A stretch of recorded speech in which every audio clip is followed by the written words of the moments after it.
Welcome to the news on the hour, as brought to you from the Anglican Cable Network Nigeria, ACNNTV. I am Rachel Ibunu. Nigerians have been urged to depend totally on God as the only solution to whatever they are currently going through. This statement was made by the Diocesan Bishop of Warri Anglican Communion, the Right Reverend Christian Ide, during an interview with ACNN News correspondent Nwanne Ogechukwu in Abuja. The cleric lamented over the slow progress in the nation and the current hardship that the poor masses are going through, stressing that in all this, God is the only solution and the only one who has the capacity to save Nigeria. We depend on God to help us as a country. Looking at where we are coming from independence, it's a long time, 1960 to this time, 59 good years. And so many are thinking and believing that we should be further where we are now. It will take God to get us further than where we are now. And so this God who is our help, Nigeria needs help, and we must depend on him. Is it in the area of economy? Look at our borders that are shut now. You know, it's all grappling to see that we find our feet. We need God. Is it in the area of security? Look at the killings everywhere. We need God. Talking more about security is not just terrorism. You see kidnapping, you see ritualists all over on the spree and all that. It will take God, you know, to deliver us. So while we count our blessings as a country, that the entire country is not thrown into war as it is now, that is God our help in ages past, is our hope for years to come. We look forward to a better Nigeria, putting our trust in this God.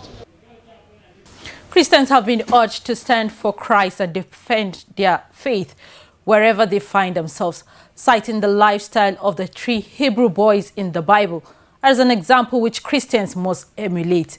The Anglican Bishop of the Diocese of Oli, the Right Reverend John Aruakpo, admonished that Christians should be true representatives of Christ everywhere. The cleric stressed that Christians should be mindful of how they live their lives, adding that heaven should be their focus. We want to call on our Christian brothers that they should not think of what they will eat, what they will get to themselves, but think of the God who they represent and depend on him and stand their ground and never change their mind, follow the crowd, because it will destroy them. It will destroy them, because this earth is not our final destination. We are living beyond this place. So they must think of where we are going to and represent God, and represent Christ, represent the church as he is, so that they don't let their faith go because of whatever they will get or because people will intimidate them. Many have died for the faith and they stood their ground. So I call upon all Christians, not only the politicians, even in our own little way, let's learn to stand our ground. In the times of trial, there are many things you pass through in life, situations you pass through that will want to cause you to bow down to the situation. We should not give up. Never give up. Trust God. He never fails. He is never confused. God is never confused. He is never stranded. He always knows what to do, and he will do it. He is faithful and true. The national news. The Independent National Electoral Commission, INEC, has faced the 30th of November for the conduct of the supplementary election in Kogi West Senatorial District. INEC says it came to the decision after its meeting at its headquarters in Abuja. The commission could not conclude the election to fill the senatorial seat after returning officer Professor Olayinde Lawal announced that the poll was inconclusive.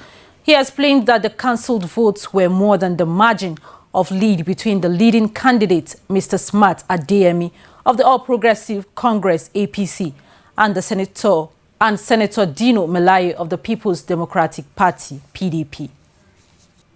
Dr. Jerry Ishogun, a medical practitioner who was kidnapped by gunmen in Delta State, has regained freedom from his captors. The doctor, who is also President Association of Resident Doctors Delsuit, Ogara, Delta State, was kidnapped last Wednesday night while on his way from his primary place of assignment in Ogara to Sapele, where he lives. However, a communique by Comrade Dr. Harrison Adja A spokesperson of the Association of Resident Doctors, DELSUT, states that Dr. Ishogun has been released. The statement, however, did not specify the terms upon which the release was granted. Neither did it say what had transpired while the doctor was in the kidnappers' enclave. The association used the medium to call on the Delta State government, security agents, chairmen of the adjoining LGAs, and traditional rulers to beef up security around certain areas prone to such attacks within the states, as to forestall future occurrences. According to data made available by the National Bureau of Statistics (NBS), the Nigerian's gross domestic product (GDP) grew by 2.28% in the third quarter of 2019. This is 0.17 percentage points higher than the 2.12% revised GDP growth recorded in the second quarter. The GDP report, which was released, shows that the average daily oil production in the quarter was 2.04 million barrels per day. According to the NBS, the growth rate in the third quarter of 2019 represents the second highest quarterly rate recorded since 2016.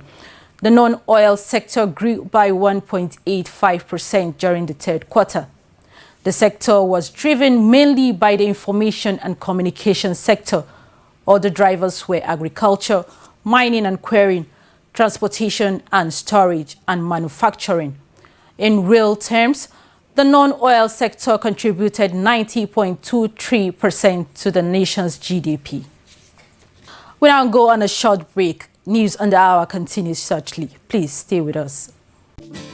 Getting the best hospitality and affordable luxury is what we guarantee at our guest houses right in the heart of Abuja. Decent guest houses that offers surpassing services such as 24-hour room service, constant power supply, decent non-smoking environment, parking lot, laundry service, multi-purpose hall, mini-mart, restaurant services, spacious room at affordable rate. For reservation, book online at www.anglicanguesthousesabuja.com or locate us at All Saints Guest House, 29 Tamale Street, Wuse Zone 3, Abuja. Telephone 0806-699-5823 or 0805-285-5092 or Church Guest House, 24 Douala Street, Wuse Zone 5, Abuja. Telephone 0816-860-7024 or 0805-677-3815. Welcome back. Thanks for staying tuned. For more on our top stories, please visit our website at acnntv.com or youtube.com/ACNNTV. And to be up to date with our news and other programs, download the ACNN app for Android from Google Play Store. And now to the international news. The Archbishop of Sydney and Metropolitan of the province of New South Wales in the Anglican Church of Australia, the Most Reverend Dr. Acnn Davis, has announced the appointment of Reverend Gary Koo to be the next Bishop of Western Sydney. Currently, the senior minister at St. Paul's Church, Carlingford and North Rocks, Bishop-designate Koo, has extensive experience in multi-congregational churches and in Chinese ministry in the west of Sydney. Reverend Koo is the son of the Malaysian migrants. He was raised an atheist until he decided to follow Jesus while studying medicine at the University of Sydney. After graduating from Moore Theological College, he served as a pastor and church planter for the Chinese Christian Church Sydney before being appointed to St. Paul's, Carlingford and North Rocks, where he has been rector for 7 years.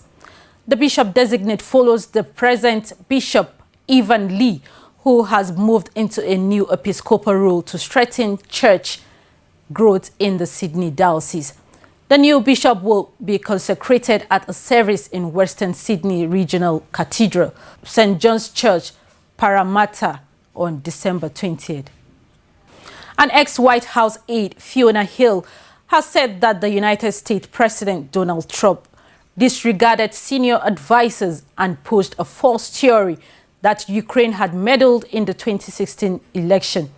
She said this while speaking at the impeachment inquiry. Fiona Hill said the president had instead listened to the views of his personal lawyer, Rudy Giuliani. She added that the claims about Ukraine is a fictional narrative. The inquiry is assessing if Mr. Trump withheld aid to pressure Ukraine to investigate a political rival. According to U.S. laws, it is illegal in U.S. to seek foreign help to gain electoral advantage. Mr. Donald Trump has since denied any wrongdoing of it. And now to sports stories. The Tigers of Nigeria have seeded in pot 3 of the 2019 Olympic Games qualifier for basketball event. The African champions are in pot 3 alongside Japan, Brazil and Great Britain, while the other African representatives, Mozambique, landed in pot 4 alongside Korea, Puerto Rico and Sweden. Official draws will take place on the 27th in Switzerland, and Nigeria are likely to face any of the powerhouses who occupy pot 1 and 2. The Tigers, who are ranked 16th in the world by FIBA, will definitely fancy their chances of picking one of the slots for the next year's games. Colombian international Juan Cuadrado has followed Leonardo Bonucci's example by extending his contract with Juventus, pending a deal until 2020. The 31-year-old winger joined Juventus on loan from Chelsea in 2015, making the move permanent 2 years later for 20 million euros. Cuadrado has won the Serie A title 4 times, along with 3 Italian Cup and an Italian Super Cup, scoring 15 goals and contributing 28 assists in 151 games, and has spent most of his career in Italy with Udinese, Lecce and Fiorentina before moving to Chelsea, where he won the Premier League in 2015. That's it on the news on the hour. Thanks for watching. I am Rachel Ibunu.